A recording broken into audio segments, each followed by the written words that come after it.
Nach unserer Wanderung in der großartigen Skuru-Gata-Schlucht fahren wir zum zweiten Etappenziel des heutigen Tages.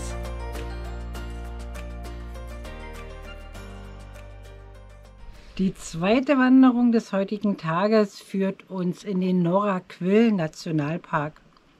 Wir haben uns hier eine Runde von 4, paar zerquetschte Kilometer zusammengebastelt. 4,1 ungefähr. Und die ist auch als leicht eingestuft, aber die schwere Wanderung haben wir ja heute schon hinter uns in der Skuru-Gata-Schlucht. Ja, es ist Nachmittag um 15 Uhr. Hier herrscht relative Ruhe. Wir werden auch versuchen, hier auf dem Parkplatz zu übernachten. Ja. Verboten ist es nicht. Platz hätten wir. Mal sehen, wie es nachher aussieht. Ja, wir planen es erstmal so ein. Ja. Also, auf geht's. Genau. Der Norra-Kvills Nationalpark, die Nummer 13, liegt im Süden Schwedens. Also hier ist der Parkplatz, hier stehen wir. Wir wollen die Runde gehen um den Lilla Idgölnsee und dann hier um den Stora Idgölnsee und wieder zurück.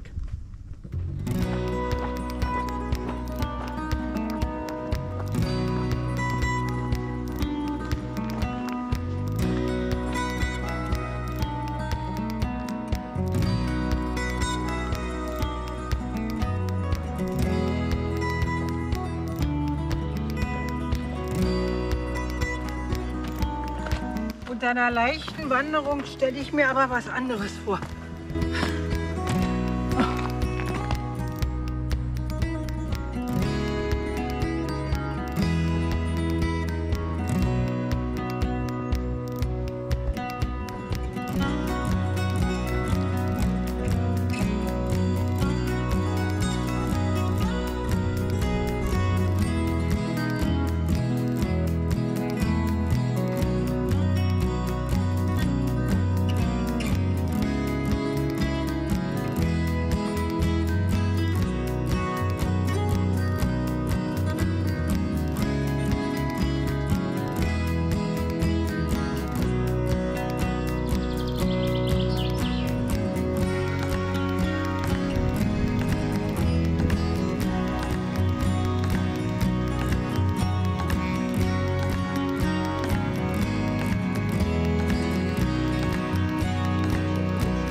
Warum gibt es in Norra-Kvill so viele Gesteinsblöcke?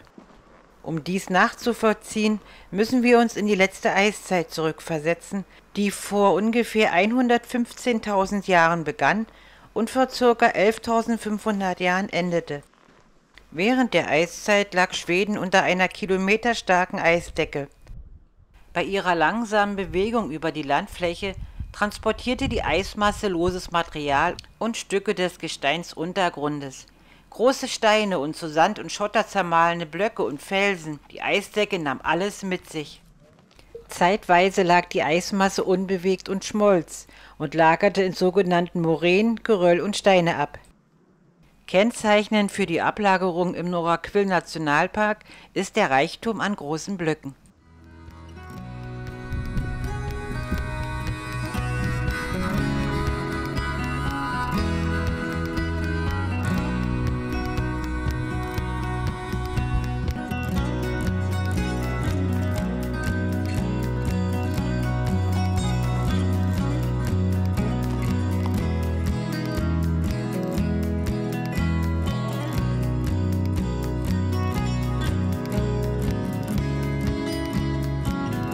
Auch hier wieder eine tolle Aussicht.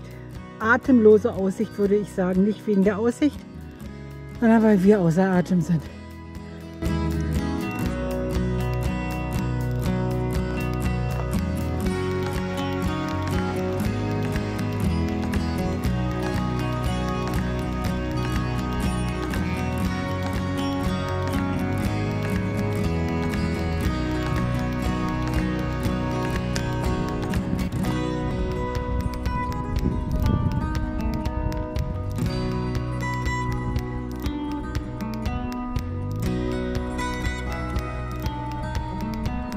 Ja, ein Reinhard Messner verschmiert komplett.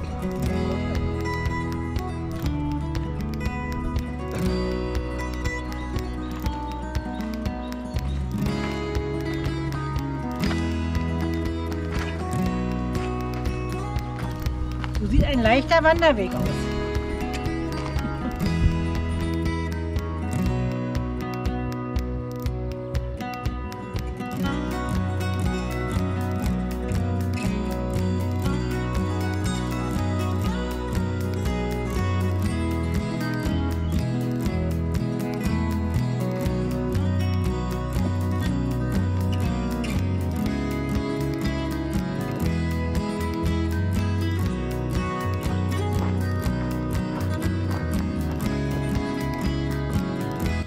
In unmittelbarer Nähe zum Parkplatz findet man, wie so oft in Schweden, diese Sitzgarnituren und Grillplätze.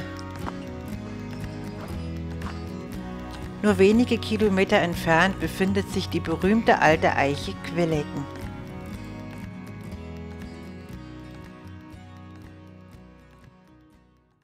Wir haben es uns anders überlegt. Wir sind nicht auf dem Parkplatz vom Norra-Kvill-Nationalpark geblieben, sondern wir sind hier zu Kvillecken, zu dieser alten Eiche gefahren. Hier ist auch ein Parkplatz, auf dem man über Nacht stehen darf.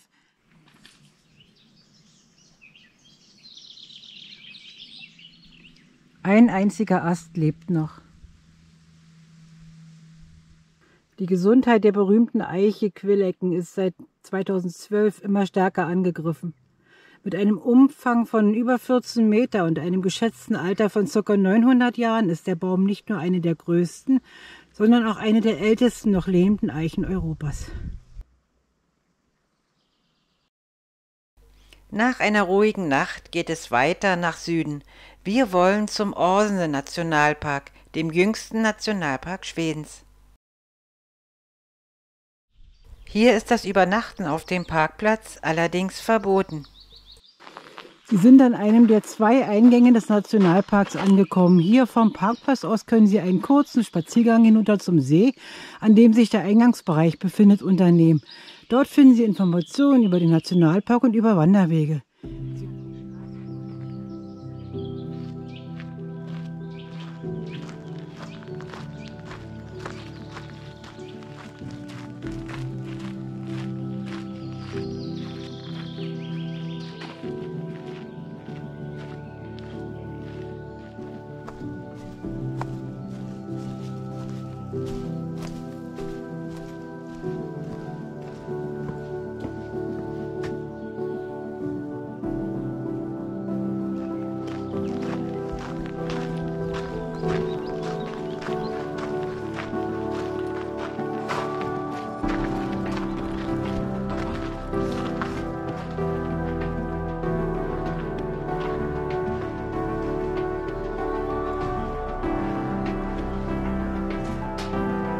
Wir sind jetzt also im 30. und jüngsten Nationalpark Schwedens, im Åsnen.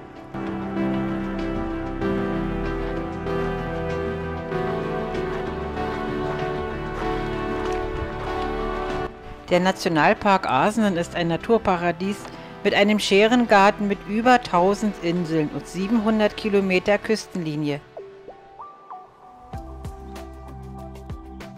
Der Nationalpark hat eine Größe von 19 Quadratkilometer, die zu 75% aus Wasser bestehen. Also ein Paradies für Kanu- oder Kajakfans.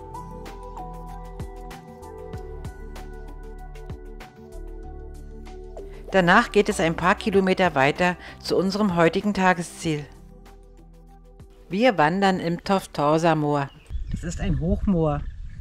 Na, hoffentlich fallen wir da nicht drin. Und euch nehmen wir natürlich wieder mit. Auf geht's!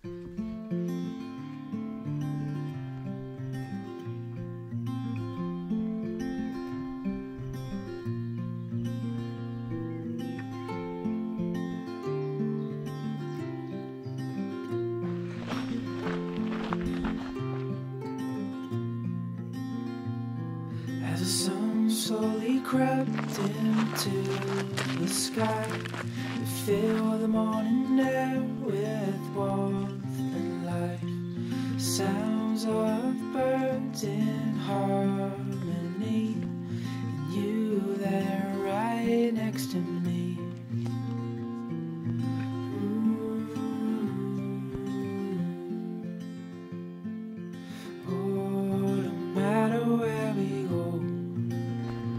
Nach dem Abschnitt am See entlang kommt jetzt ein Waldabschnitt.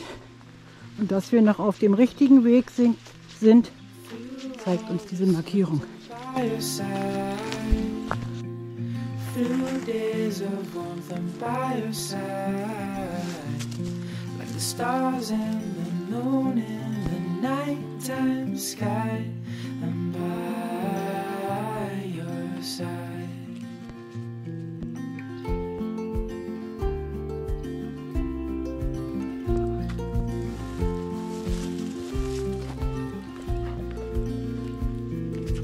Walking in cold nights with your hand in mine, all wrapped up warm, sitting by the fire.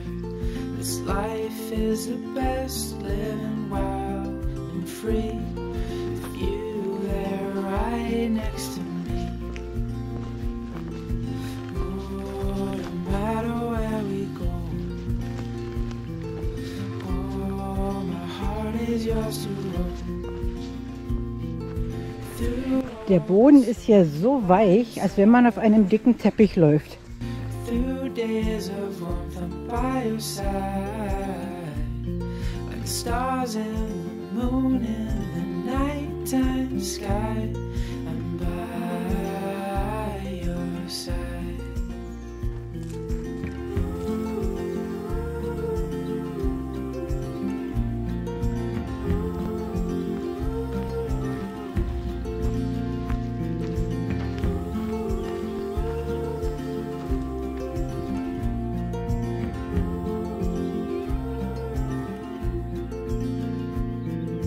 Through all the storms, I'm by your side. Through days of warmth, I'm by your side. Like the stars and the moon in the nighttime sky. I'm by your side.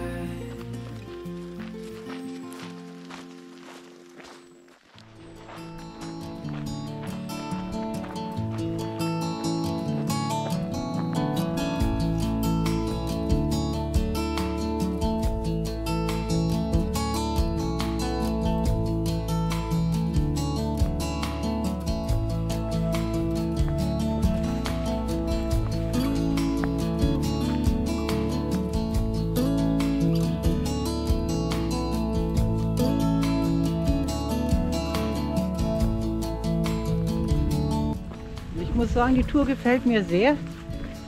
Durch diesen wunderschönen Wald hier und vor allen Dingen keine Höhenmeter. Die erste Wanderung hier in Schweden ohne Höhenmeter. Und kaum Steine, genau.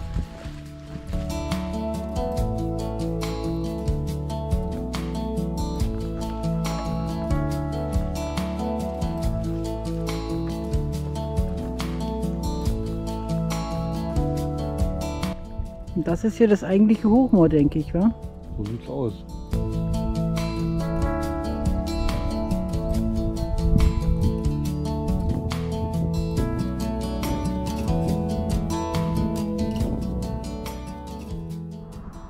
Die Wanderung im Hochmoor hat uns sehr gefallen. Es war zwar unspektakulär, aber eine sehr entspannte Tour durch romantischen Wald und durch das Moor. Wer hier in der Nähe vom Orsener Nationalpark ist, der sollte das ruhig mitnehmen. Der Rundweg beträgt nur 5 Kilometer, also für jeden machbar. Wir empfehlen diese Tour auf jeden Fall. Und jetzt sind wir auf dem Weg zu Schwedens berühmtesten Autofriedhof in Ryd.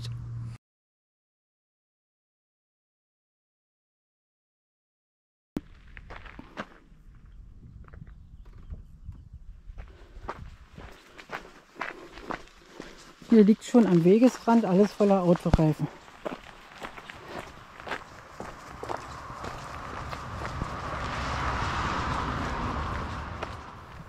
Hier haben 150 Schrottautos aus der Mitte des 20. Jahrhunderts gemeinsam mit Fahrrädern, Mopeds, alten Herden und Reifen ihre letzte Ruhestätte gefunden.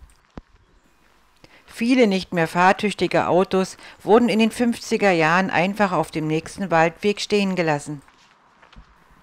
Der Besitzer dieses einstigen Torfmoores, Ake vom Moor genannt, erkannte in den 50er Jahren hier eine Chance und sammelte diese Wagen ein. Er wurde zum Experten für Ersatzteile und verkaufte diese von seinem Sammelplatz. Übrig blieben die räderlosen Karossen, die trotz ihrer erbärmlichen Erscheinung immer noch als Fotomotiv herhalten konnten.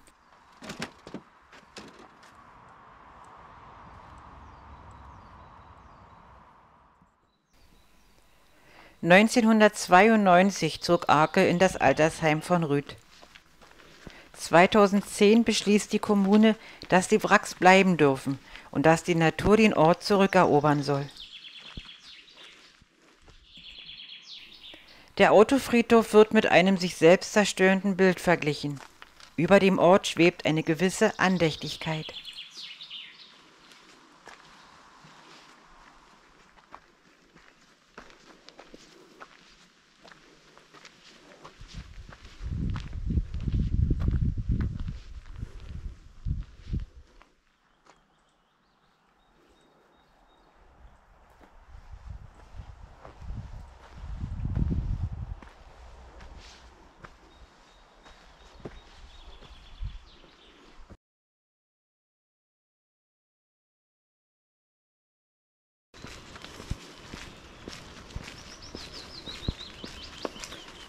Wir wollten es eigentlich da hinten hinstellen, auf dem Damm, aber da ist schon alles besetzt.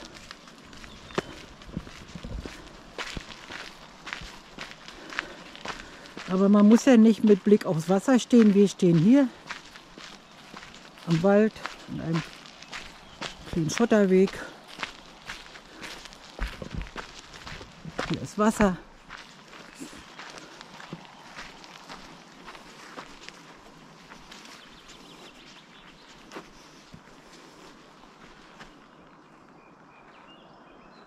Ein wunderbarer Übernachtungsplatz.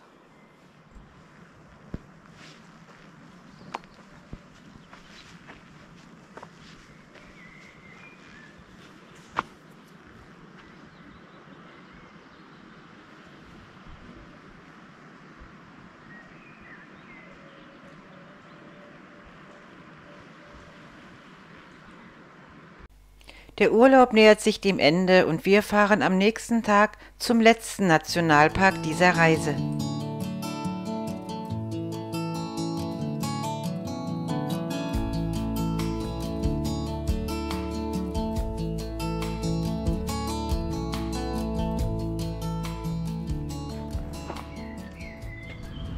Und wir sind wieder in einem Nationalpark, im Stenshoved an der schwedischen Ostküste.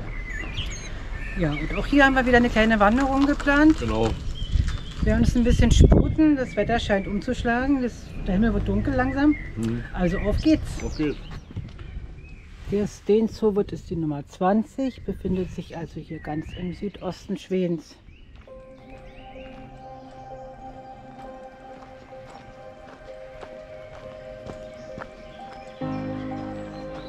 Der Nationalpark Stenshoved ist ein kleines, aber herrliches Wandergebiet mit Buchen- und Eichenwäldern. Da oben müssen wir sicher noch rauf. Benannt ist der Nationalpark nach dem 97 Meter hohen Stenshoved, zu Deutsch Steinernes Haupt. Der Stenshoved ist die Fortsetzung der sogenannten Schonischen Diagonale, einer Verwerfung, die vom Kullaberg an der Westküste über den Söderhasen bis hierher an die Ostküste Schwedens reicht.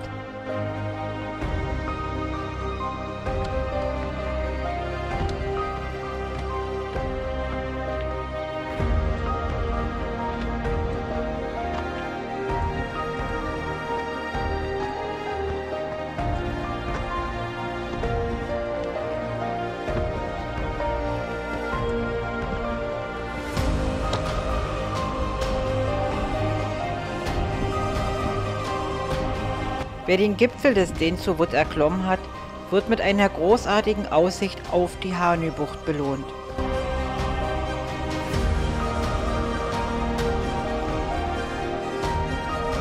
Bei klarem Wetter soll man von Skane bis zur dänischen Insel Bornholm sehen können.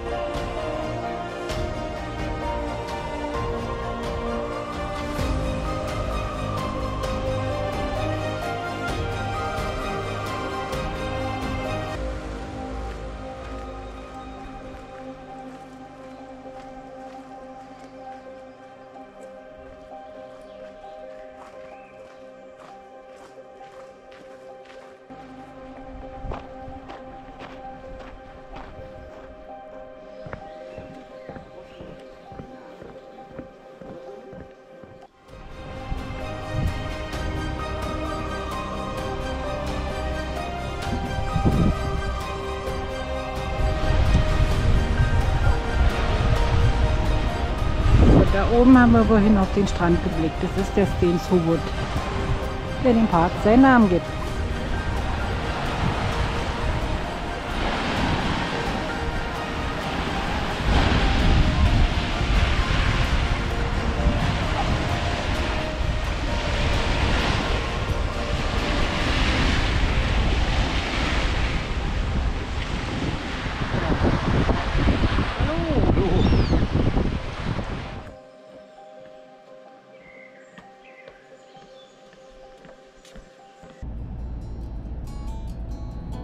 Wir fahren die Küstenstraße entlang zu unserem letzten Übernachtungsplatz.